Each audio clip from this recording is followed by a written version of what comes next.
Today is October 5th. I'm Meredith Bruckner with your digital brief. Let's take a look at the top stories. UAW President Shawn Fain is set to give union members an update on contract negotiations tomorrow morning.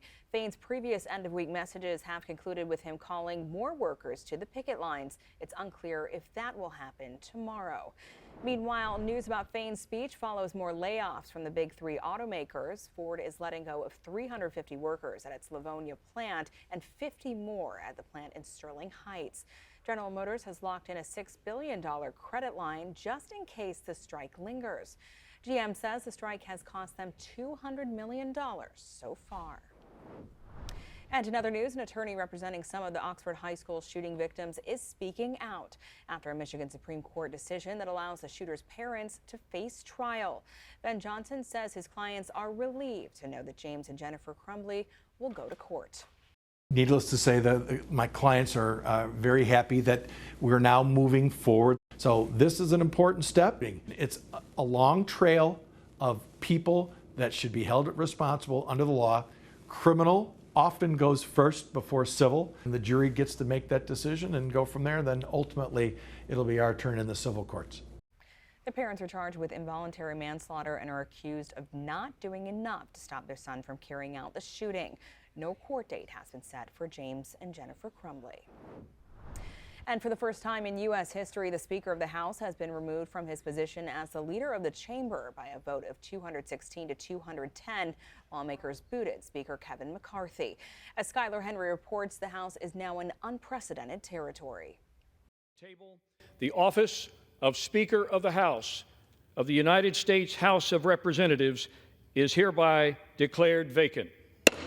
In a dramatic showdown, the House ousted Kevin McCarthy from his job as Speaker, making him the first Speaker ever removed by a House vote. McCarthy spoke Tuesday evening announcing he will not seek another run at the position. I will not run for Speaker again.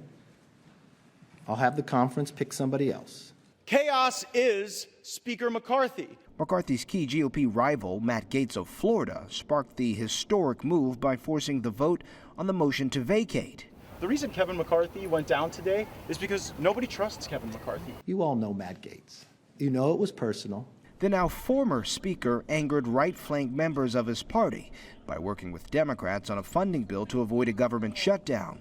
Before today's vote, McCarthy said he was prepared for the outcome. Keeping government open and paying our troops was the right decision.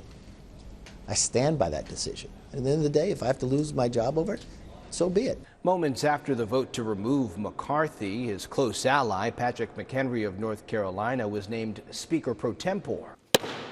Over the weekend, the country just narrowly avoided a government shutdown, but that fix was only temporary. The clock is ticking. That short deal runs out in 43 days. Skylar Henry, CBS News, Capitol Hill.